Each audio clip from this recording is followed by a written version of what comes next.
Hi, everyone. This is Dr. Makela. Um, Once again, welcome to Questions and Answers with Dr. Makela. As you probably know, I'm a doctor with 20 years of experience, mostly in geriatrics and hospice care. I also am an expert in cannabis medicine, so I have this little Q&A session to talk to people about, answer their questions about these different topics. There's a lot of things people want to know, and I can help you out. Let me know. Um, so today we are here once again. Whoops. Today we are. I wanted to talk a little bit about cannabis use at the end of life. So two of my topics. As you know, I'm sure you're probably familiar with hospice. Hospice is a program for people who have less than 6 months to live. And so that's to help keep them comfortable, focus on goals of care and quality of life, making sure that they are pain free, that their symptoms are controlled. And it's usually for people who have a terminal or life limiting illness. That means that they may only live for less than 6 months. But a lot of times people enter hospice very late, and frequently people may only be in hospice for a couple weeks. Hey, Lance, nice to see you again. Thanks for joining us. So, yeah, I was starting off a little bit talking about um, at the end of life, cannabis use. And so that's kind of the concept of hospice. So, a lot of times in medicine, when we talk about risks and benefits, one of the things we talk about is long-term risks. We talked last week about heart disease and is that a long-term risk of chronic cannabis use? But in hospice, when you're dealing with things at the end of life, that risk benefit for medications really does sort of tip in a different direction. So we have a that opposite direction, right? That it tips. So think about it this way: a lot of meds that might be good. A classic one is actually statins. I I have no problem with statins. You got a bad heart, you have high cholesterol, your doctors put you on statins. Good, take your statins. Provided you're not getting rhabdo, where you get the side effects of the muscles breaking down and stuff like that. If you can tolerate it and your liver's good, take statins.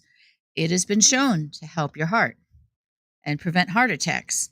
In fact, what's interesting is it may not be actually lowering the cholesterol that's doing it so much as its anti inflammatory effects on the wall of your blood vessels. It's They found that people who have had heart attacks, if they get started on a statin, they were never on it, they weren't getting treated, now they have a heart attack, actually are less likely to have a heart attack, a second heart attack, right? A follow-up heart attack if they get put on a statin. And the thought is that the plaque, which is kind of like, think of that gook that is on your drain pipe when it's going too slow, that lines the walls of your pipes. That plaque sometimes has sort of a gelatinous core to it. So it's not just solid, solid, solid. The outside might be hard, but then the inside is kind of like a pus, like a pimple, right? And it will just sometimes pop open. And when it does that, all that sort of pus, plaque, liquid stuff comes out, clogs the artery, and leads to a heart attack. So that stabilization, as they call it, that wall lining of the plaque to keep it from bursting open, they think that the statin actually works by helping that, which is fabulous. So that's all just to say I am not against statins, but when you're in hospice and you only have 6 months to live, there's not a lot of evidence that statins are very useful. In fact, there's some studies to say that they've taken people off of statins and they live just as long. Um, and some people can get very tired and weak, and they can get side effects, and they can get muscle sore. And sometimes people, it's not bad enough, and and they're like, I can put up with it because it beats a heart attack. Not the severe stuff. The severe is like really bad, right? But or they feel a little weak and stuff like that. So people that now that side effects at the end of life, plus maybe the liver's not going to be doing as good because the body's shutting down the end of life. So those side effects, likewise, a lot of blood pressure meds. Um, your blood pressure will sometimes drop a lot during the end of life. Now, I'll keep blood pressure meds on some people at the end of life, especially if their blood pressure is super high. I remember once I wasn't even in hospice. I was hospice wasn't a specialty yet. It was like 20 years ago. I got a call from a nurse for a patient, and she said, "Well, we're admitting your patient to hospice, doctor, and I'd like to take these 5 blood pressure pills off because we're all about comfort." And my patient was walking and talking; they weren't in their last minutes of life, and I was like, "Hmm, yeah, well, you know what else is uncomfortable? Heart attacks." Strokes because knew my patient's blood pressure was very fragile, and if I took all 5 of those off, it was going to go through the ceiling, and they'd have a stroke and a heart attack. Now, conversely, there are times when, because you're sick and you're not eating and you're not drinking and you're not getting enough water, that yeah, your blood pressure is going down and it's crashing, and I am just peeling off those meds. And there are some meds that actually, as your kidneys start to fail or as your liver starts to fail, are not going to be helpful. So, but conversely, there's a lot of meds that we use that I would not use in someone in just a geriatric practice. Ativan being probably the number one. Ativan is great for terminal agitation. The last week of your life, a lot of people get what's called terminal agitation, where the toxins, as their body is shutting down, start to build up. Again, liver, kidney, all those things are starting to fail a little bit. The body, the circulation's going slower. These toxins build up, and people get delirious. And this can take days. People don't just suddenly die. Well, some people do, right? But a lot of people will stay in this for several days, sometimes even a couple weeks. And so Ativan has been shown to be helpful in that situation where it can kind of help, especially if someone's like getting very anxious. The other medicine that we use a lot of in hospice is Haldol. Now, I do caution, that not everyone should be given Haldol at all the times. There are, again, that person who's walking and talking with advanced dementia or something like that, especially if it's Lewy body where Haldol is contraindicated. People with Parkinson's, again, right? Where Haldol can make the Parkinson's worse. There are people who shouldn't have it, but it's considered a standard part of the hospice kit. When people go into hospice, a lot of times, a lot of hospices will give them what's called a comfort pack. It's a little pack of just a couple doses of medicines. They put it in their fridge and say, if we get called with an emergency at 2 in the morning, the nurse can handle it and just say, okay, take this as needed medicine from the comfort pack. And that saves them from having to find a pharmacy at 2 in the morning when there might be an actual thing that we know is probably going to happen because people do often die in a very sort of specific pattern. So we know a lot of people get this agitation. We know a lot of people get all these different sort of steps and problems that can happen. We know sometimes people start hallucinating, and that's where the Haldol can be part of. So sometimes, yeah, sometimes people are just they're seeing dead relatives, and it's chill. It's like, oh yeah, they were talking to grandma yesterday, and grandma's been dead for a year, and you're like, okay, and it didn't seem to really bother them, but the at the end of life, the what was I going to say? Oh, it doesn't really bother them too much. But sometimes people can get very uncomfortable hallucinations or stuff. And then That's, again, where the Haldol can be useful. So, again, a medicine that in the geriatric population I'd be very cautious about is frequently used as part of that comfort pack, along with Ativan, another medicine.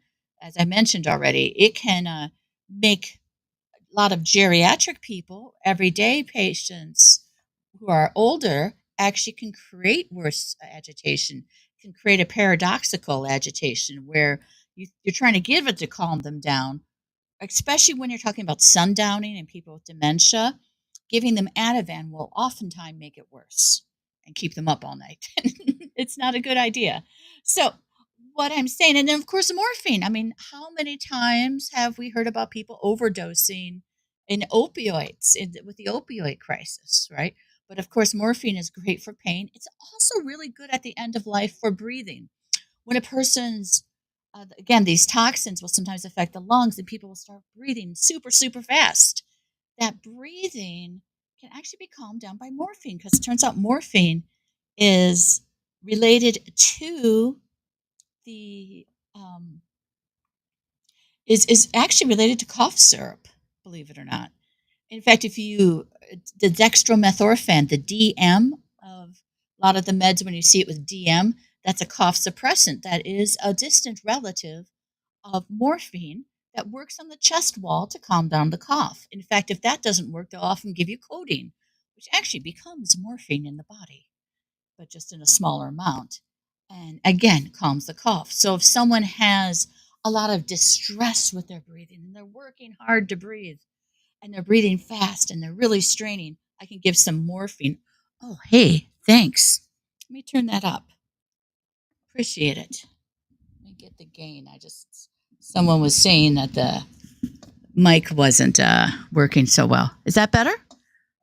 So, so the morphine, the breathing, right? Morphine can help with that. So, these are the types of drugs we put, and then a little Tylenol for fever and stuff like that.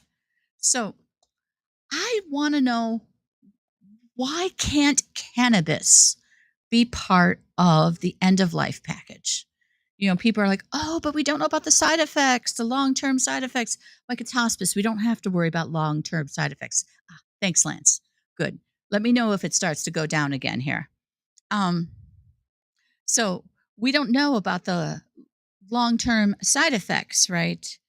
Of cannabis. Well, we do. We got a lot of people who have been using it a long time. We see some of those. But in hospice, we don't have to worry about long term side effects.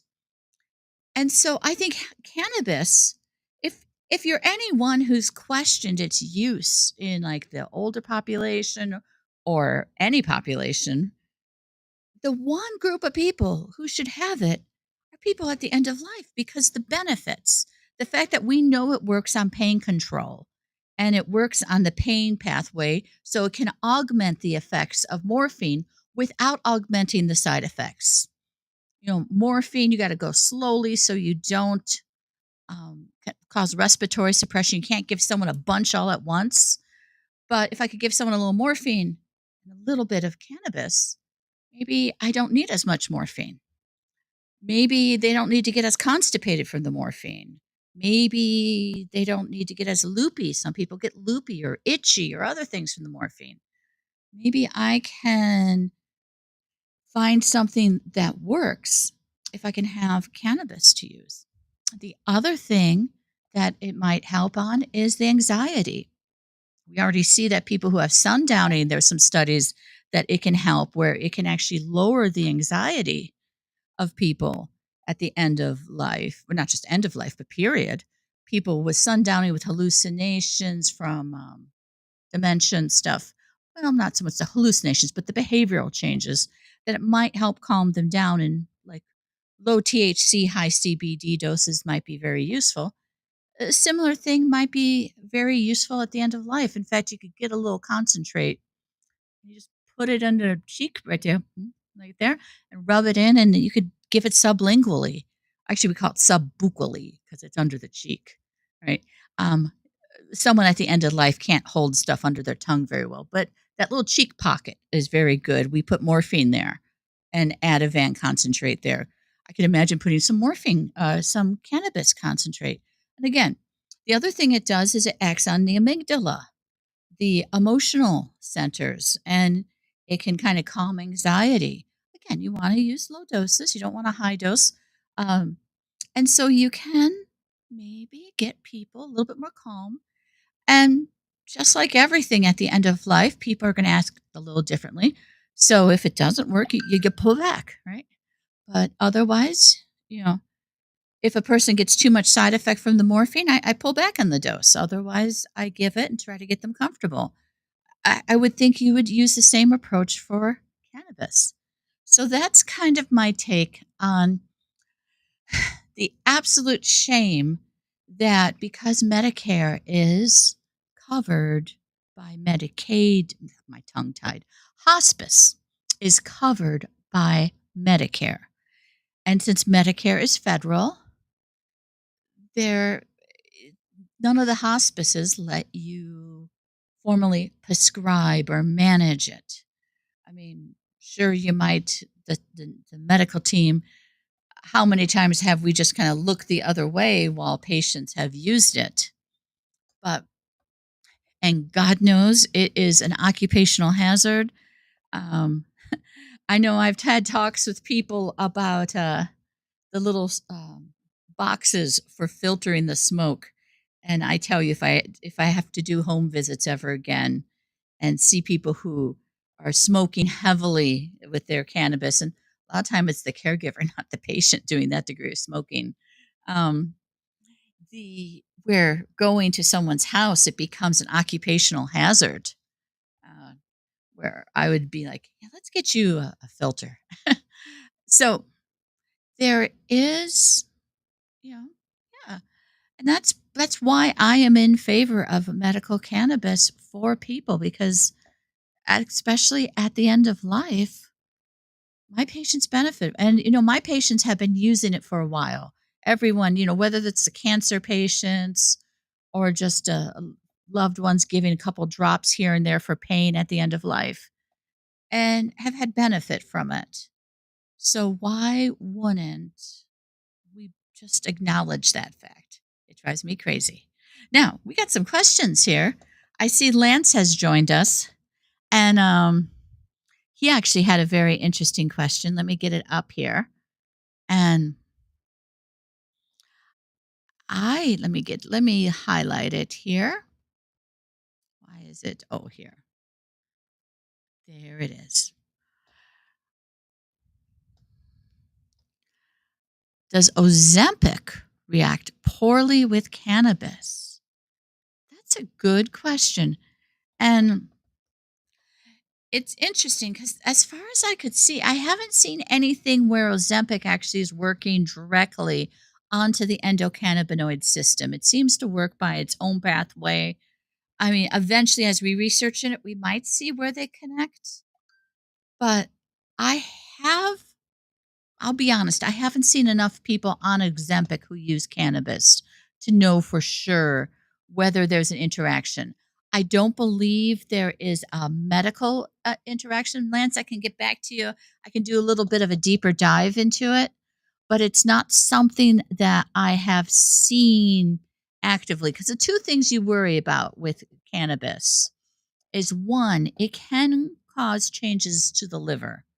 And so the enzymes that break down medications are are I'm actually going to take a little peek here to see if Ozempic does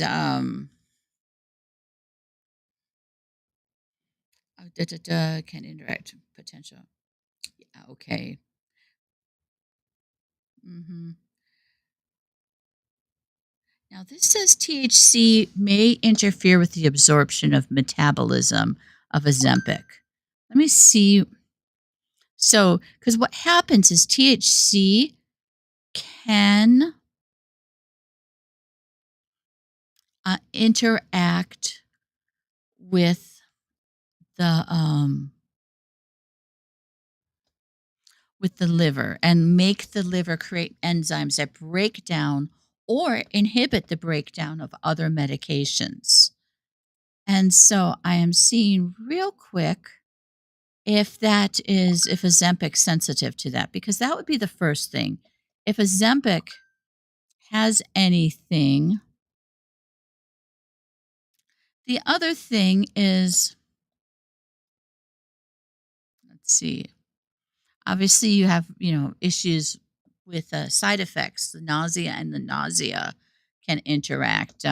Ozempic can make some people nauseous, and some people can get less nauseous with cannabis, but sometimes in the higher doses, certainly people can get um, cannabis hyperemesis syndrome and stuff like that, where they're vomiting and then they get the cyclic vomiting. So it's possible that understanding. Um, yeah, that's possible. I mean, that's the one thing to know about is that cannabis does interact with, you have CB1 receptors on your pancreas islet cells and on your liver. So it can affect sugars and stuff like that. And so it's important to kind of know how those interact in your body. The and as I mentioned, the nausea, the abdominal pain, stuff like that, vomiting, especially if you're prone to having that in cannabis already, or if you're prone to having that in Ozempic, it may not be a great idea. Um, the I'm not seeing where the liver is actually having issues, but I will say that so it doesn't look like I'm seeing any of the liver issues, but just be aware because I don't think Ozempic breaks down quite by the same pathway that the THC does. But those would be the two things I would be really concerned about is those sorts of interactions. And of course, some people would like to point out that, cannabis is an appetite stimulant and gives you the munchies, and Ozempic is a medicine that inhibits your appetite. Right. And so those might be working against each other. So yeah, maybe the Ozempic doesn't work as well if you're really prone to the munchies.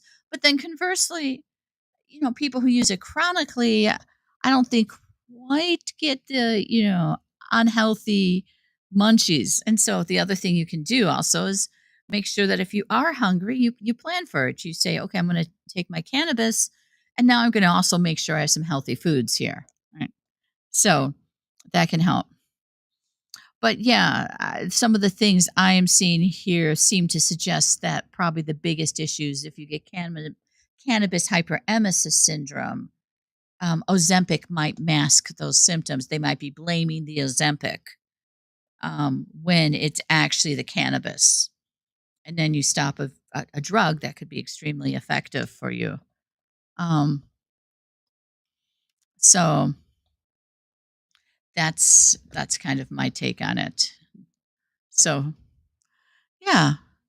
Sorry, I didn't know that off the top of my head, but yeah, hopefully that was thank you for the very interesting question because uh, munchies versus not. It's interesting.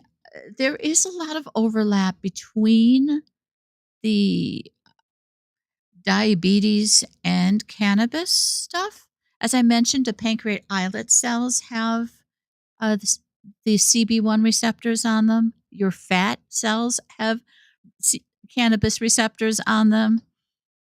And so all of these things that we associate with metabolism, diabetes, and stuff like that are part of the endocannabinoid. In fact, that's why a lot of people swear by THCV. I There's been some early human studies.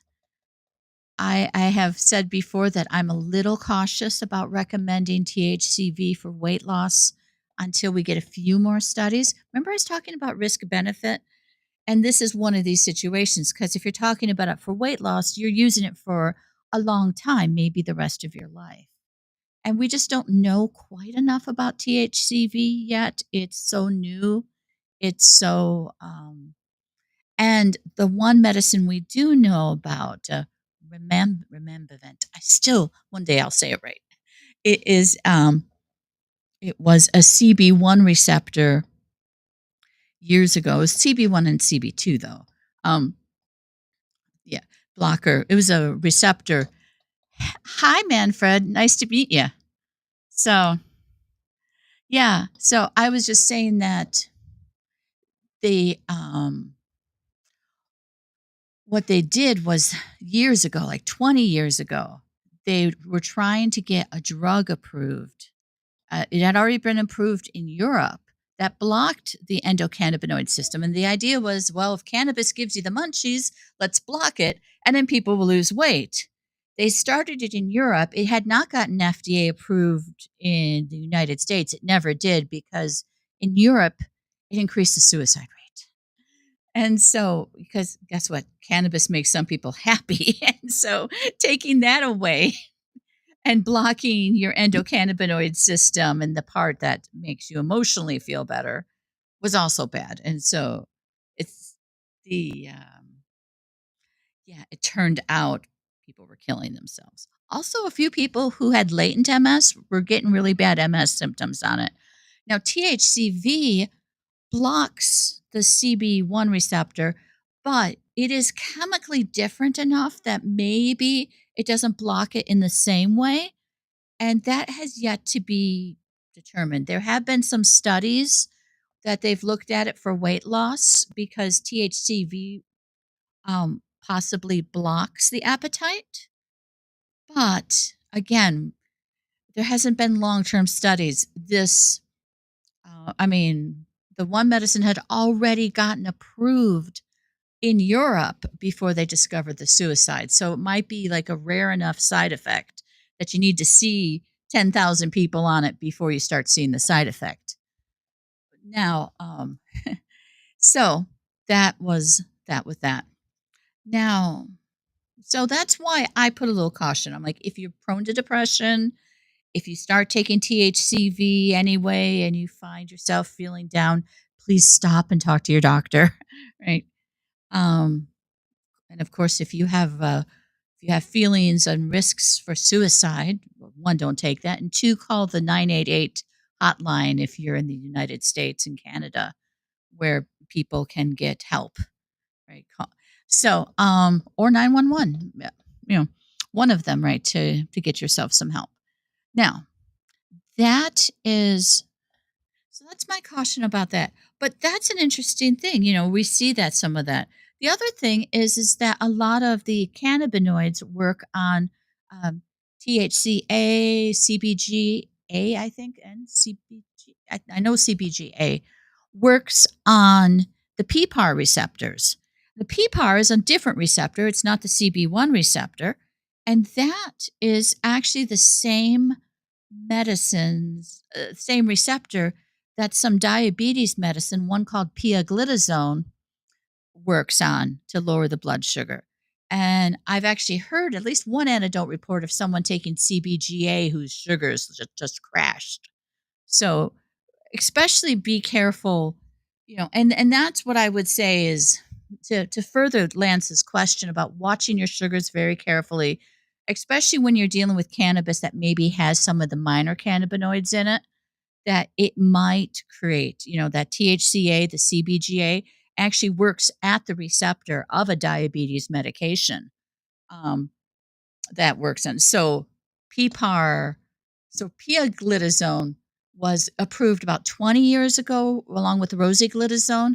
People still use pioglitazone, but rosiglitazone got pulled from the market about that time when it was found that not only did it increase your rate of heart attacks, which is not great for a diabetes medicine, but the company was hiding that fact. So anyway, the that is what we talk about. So yeah, I'm excited actually about the endocannabinoid system because I really do believe that if we understand it further, we can understand diabetes better.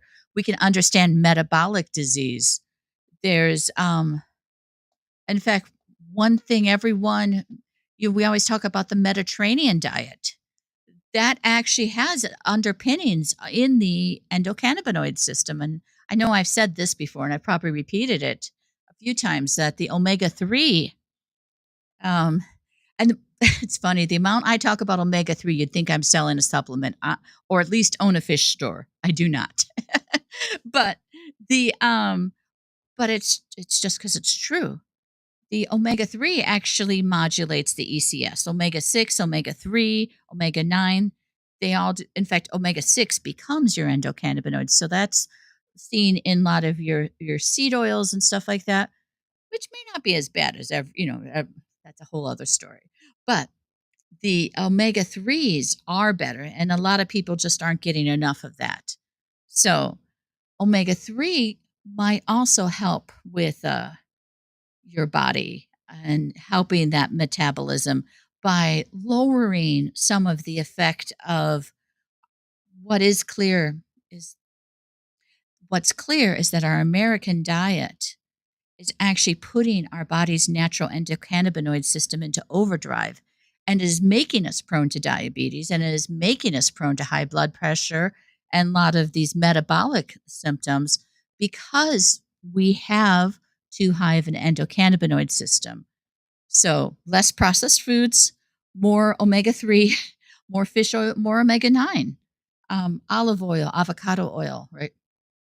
Those types of things. So, it's interesting that that is actually the underpinnings towards those dietary changes in the DASH diet, the MIND diet, and the Mediterranean diet all have those as sort of the underpinnings of doing that type of thing, especially the Mediterranean and the Mind diet, where omega-3 rich foods are really part of the diet. And so, yeah, the whole endocannabinoid system actually does play with diabetes. And I think the more we research the endocannabinoid system, the more we research endocannabinoids, some of these minor ones, like again, the THCV, CBGA, some of these, we may find that there are new diabetes drugs. We may find better ways to calm down our endocannabinoid system so we don't have metabolic syndrome. So that is a me geeking out a little bit about that, but I hope you enjoyed that. The so I guess any other questions from folks as we see things here today. Um, Let me see real quick here on the thing. The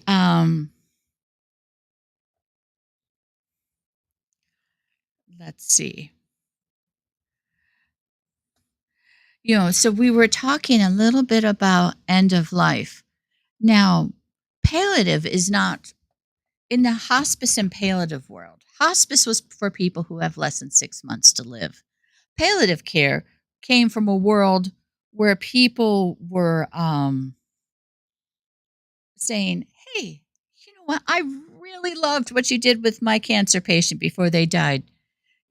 I heard from the family that you got them comfortable and stuff." And oncologists would, go to the hospice docs and say, "You think you can do that before they die?" Before they go into hospice. And I'm kind of simplifying it. It was a little bit more complex than that, but it's this idea that cannabis, right, really, not cannabis, my tongue tied, that hospice really evolved into palliative care, where we were taking that same approach of comfort and symptom control and making people feel better even before they were in hospice.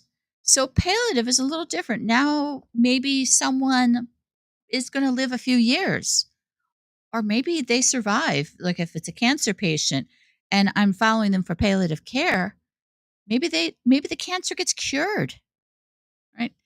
And so that is a situation where then I'm thinking to myself, "Oh, I you know, This is where we run into situations where we're like, okay, we want to make sure they don't get addicted to certain things. We want to make sure we're not causing long term harm. And so now, every cancer patient, if they have pain, I'm still going to be giving them opioids, but we're going to do it in such a way to make sure that they don't get addicted, that they stay comfortable, and so that we can take them off if the cancer is gone and their pain is better. And there's been a lot of data about, particularly with cancer, because everyone says, "Oh, yeah, cancer for cannabis," right? And, cannabis for cancer to help people out who have cancer. And there's been studies, particularly about the nausea, right? Chemotherapy induced nausea. And of course, dronabinol was FDA approved for it. But when they do cannabis studies, they get kind of hit or miss on it. Now, I personally think that between the dronabinol approvals and all the anecdotal reports of people with bad chemotherapy induced um, nausea, that cannabis can have a role in that, particularly in people who aren't responding well to other medicines. Then the other thing is pain.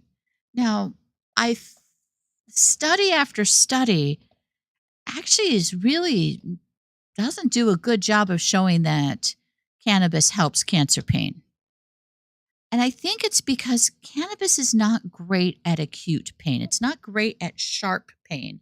You know, the pain you get when you burn your finger right away, or the pain you get when you cut yourself, a lot of cancer pain is that sort of pain. You got a tumor somewhere, and if you bump into it, it hurts, or it throbs and it swells and it hurts.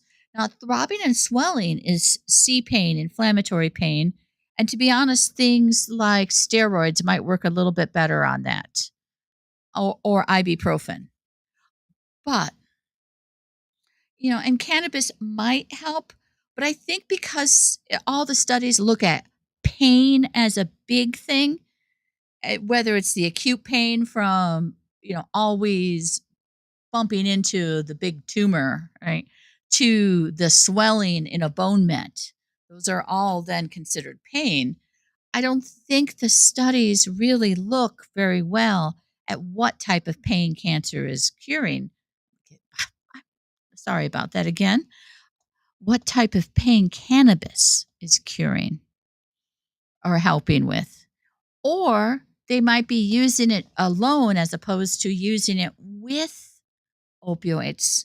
And again, they both work on the pain inhibitory pathway in different spots. So it's very possible that cannabis makes the opioids work better at a lower dose. And that really hasn't been investigated much in the cannabis world, and in the cancer world. So I would say that when you're talking about that, that yeah, I would say um that's where it can be very useful. Now, I guess, as if anyone else has questions, so again, feel free to throw in your questions on there. I'll just put this here because we're done talking about that. Feel free to throw any questions, other questions you may have on things. The What else? So yeah, it's kind of interesting, but then we have anecdotal reports of a lot of different people who have had cancer who have benefited from using cannabis during their chemo or during their cancer or at the end of life when they're done with chemo. And so it's hard to say. I always joke a little bit halfway that the difference between a case study in the literature and an anecdotal report is the case study is when an anecdotal report is submitted by a doctor. It's otherwise the same thing. It's one case. This worked on this one person, and here's where it worked, and we didn't expect it to. and I'm a doctor, so I'm verifying it. You know, I- but we do have to be careful because anecdotal, including case reports, have a weakness that you might be missing all the people who didn't do well on it, right? So when you're dealing with side effects, you have to be careful. But again, we have years of people using cannabis for their cancer. And the people who tolerate it use it, and the people who don't. They maybe try it and then they stop it and they say, okay, that wasn't for me. That didn't work. It had this side effect. And as scientists, we have to look at it and say, okay, look at all these people stopped and all these people continued. These people had benefit, these people didn't. And I guess what I'm saying is it doesn't make sense to me that the side effects of cannabis, you can't die from it like you can with morphine. Why would you why, why would you come out and just go say, "Oh, it's bad." You know, and I don't know. And then there's data, there's questions about using it with chemo to help people feel better, right? Not just feel better, to tolerate, but to help people with cancer, again, palliate their symptoms. But there's also questions about can it help the cancer? Now, there is one really questionable thing about what's called checkpoint inhibitors. It is a drug that acts on the immune system to raise it up, to increase your immune system so it can better fight the cancer. And it's used in a handful of different cancers now. And there is a number of studies, and they're getting contradictory results. A couple of them came out and said checkpoint inhibitors, people are more likely to not respond to checkpoint inhibitors. That is, their cancer grows and they actually look a little bit worse for the wear because of that. And their cancer actually continues to grow, and the chemotherapy, the checkpoint inhibitor, doesn't work as well when people use cannabis. And that's a real concern. You know, it's like, oh, you want the chemo to work, right? You want the chemo to fight the cancer. You don't want to be taking it and find out that. But then there's some other studies that have come out recently. One of them went as far as to call the checkpoint inhibitor. In their study, they were calling out the other studies and saying, "Oh, it's reefer madness. They are purposely biased and da da da." And so there is this debate right now in the literature about checkpoint inhibitors. So if you're on a checkpoint inhibitor and you have cancer, yeah, obviously you would, right? But if you are if you have cancer and you're on a checkpoint inhibitor, there is this debate in the literature, and you want to talk to your doctor before you use cannabis. And you need to look and get their opinion based off of your cancer, how you're doing, and what their opinion about the research is on this. Because right now, we don't have an answer. There's some suggestion that it could hurt, and there's some suggestion that those statements of harm are overstated, depending on which study you read. And then you really have to judge. If you're just using it to use it, because hey, might as well. I, I, you might want to think twice. If it is the thing that's letting you keep doing your chemo because it helps you get through it, that's going to be a different question that you need to talk to your doctor about, right? And so you want to talk to your doctor about that. Again, I think there's some benefit for some people of cannabis, but there are some people it might hurt. And then there are some people it may not help. Again, a lot of studies, when they're built as studies, doesn't seem to help pain. But I think that's because there are actually different types of pain people have.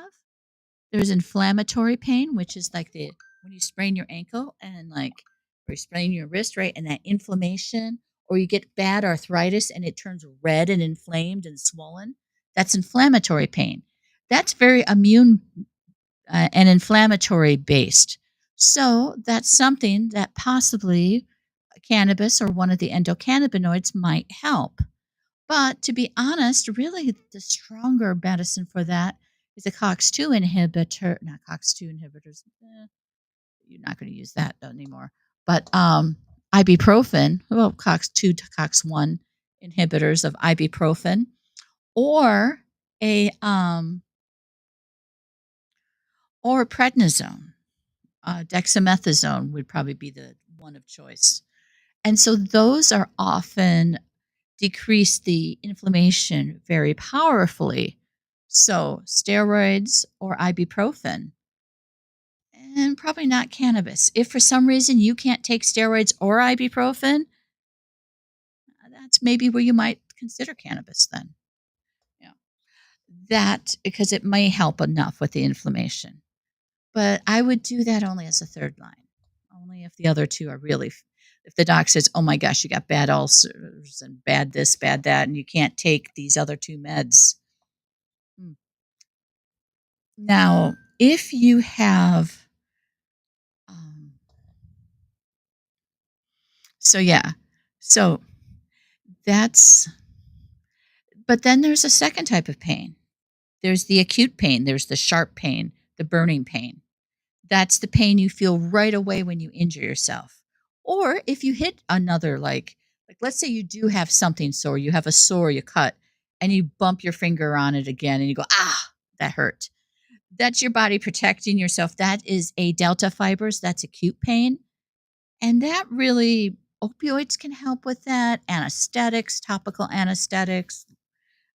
But otherwise, yeah, that's so opioids probably, or topical anesthetics to numb that area. Then there is, um, yeah, so inflammatory pain I mentioned already. It was like also can be in your bone ments. So that is the bone, the metastasis can spread to the bone and it actually gets inflamed. Again, the immune system attacks the cancer, causes inflammation, squeezes on the inside of your bones and presses the nerves on the inside of your bone, causing pain.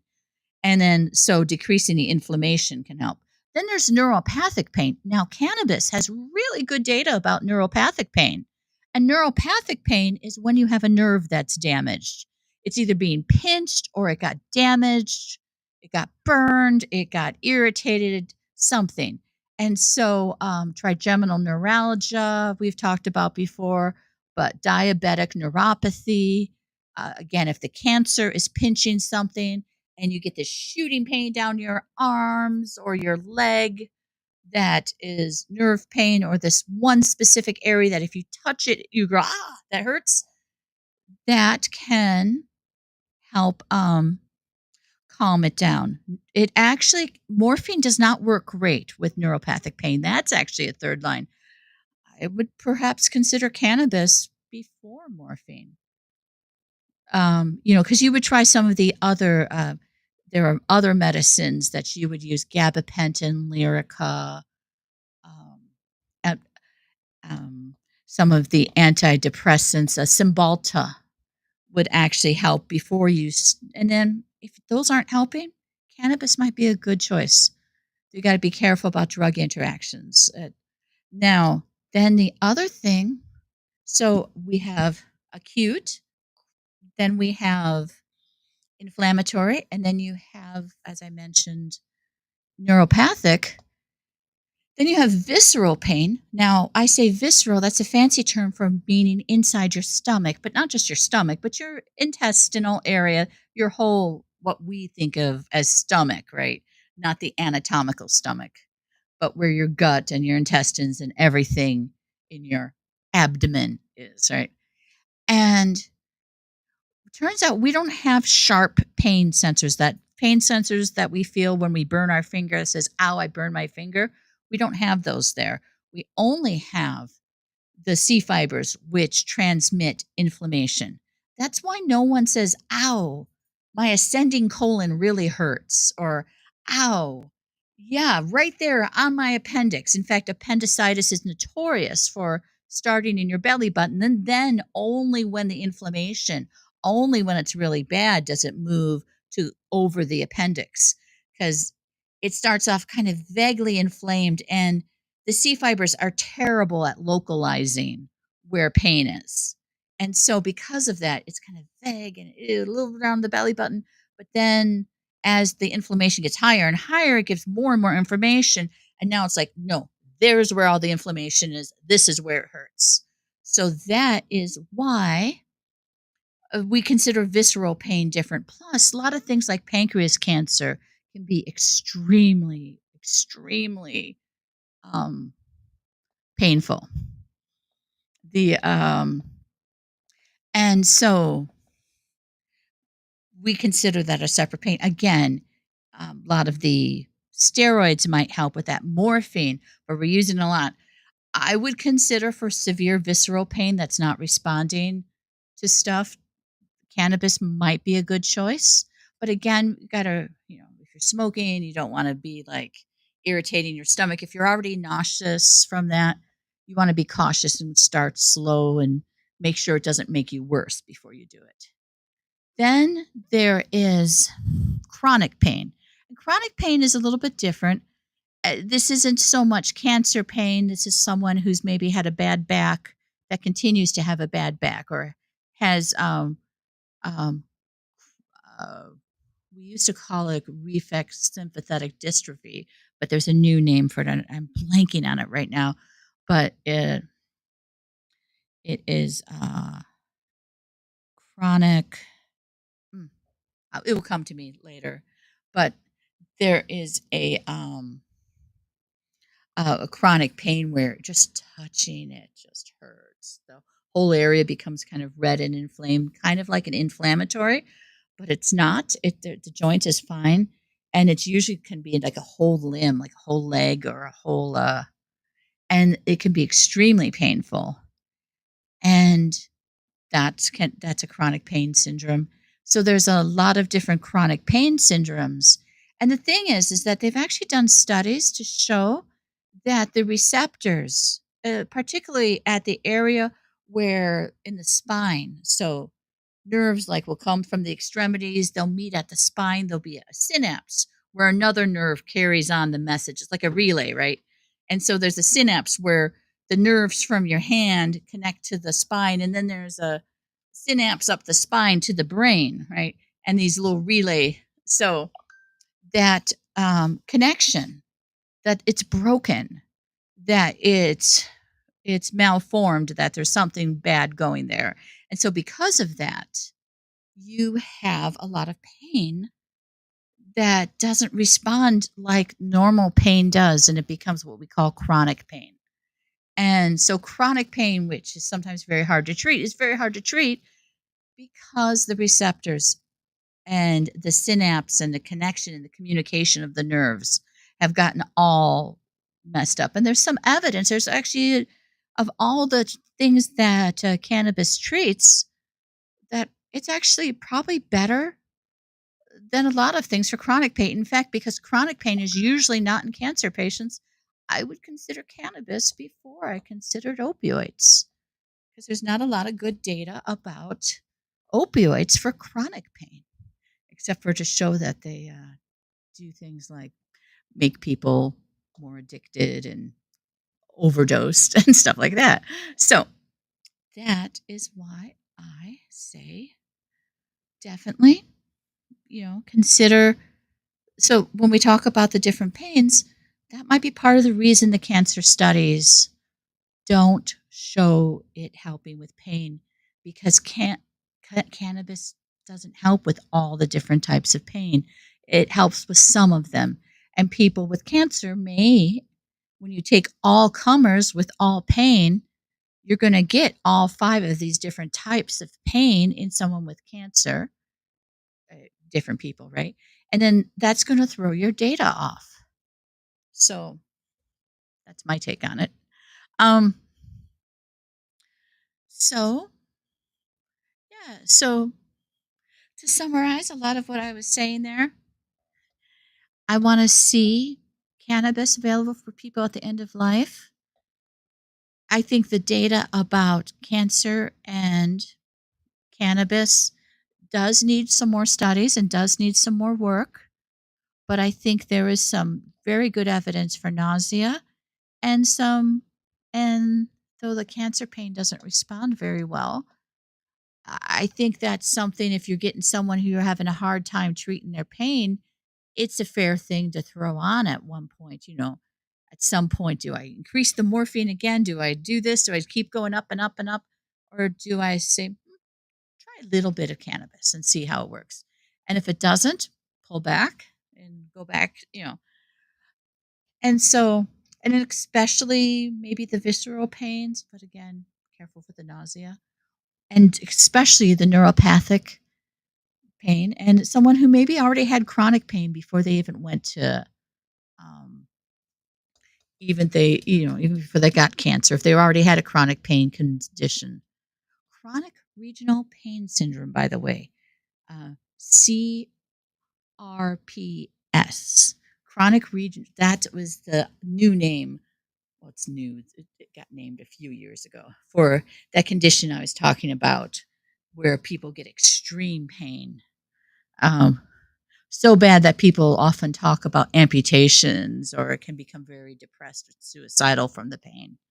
Um, so, yeah, it is now 3:56, and once again, if anyone has questions, please, please, please chime on in. Um, I want to just see. I'm here to help. I'm so glad we've had some people come and join us today uh, for the conversation. Thanks again, Lance and Manfred, here for joining us, and anyone else who joined but didn't want to chime in. I understand. I appreciate your joining us today. Um, this week, I will be having a 7 p.m. Um, after hours because I know sometimes cannabis is not safe for work. And so I have this one during working hours, and we get actually a lot of people who are in the business, but I have something in the evening hours on Thursdays at 7 p.m. Central. The other thing is if you are in the medical industry, I have a program for training doctors. So, especially as we talk about cannabis possibly becoming more legal, fingers crossed for the medical patients, if it becomes Schedule 3 or if it becomes anything else, Schedule 6, which American for Safe Access advocates for, if it becomes legal for medical patients, doctors are going to need to know how to prescribe it. So, I thank you guys very much for watching here. Um, but yeah, I will be having programs. I have an educational offerings for physicians who need to learn more about cannabis. They should reach out to me. I can work with their group or them individually. I'm going to be doing for 4 week sessions at a time where we go over and learn about everything with cannabis.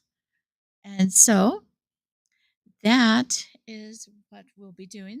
If you know a doctor, if you know your doctor, or you are a doctor and you want to know more about cannabis, reach out to me and we can talk about that. I once again, time's wrapping up. It's about 3:58. I might start to wrap up here a little bit. I hope everyone is having a great week. Thank you again, and I'm going to head off. You guys all have a great time. Take care.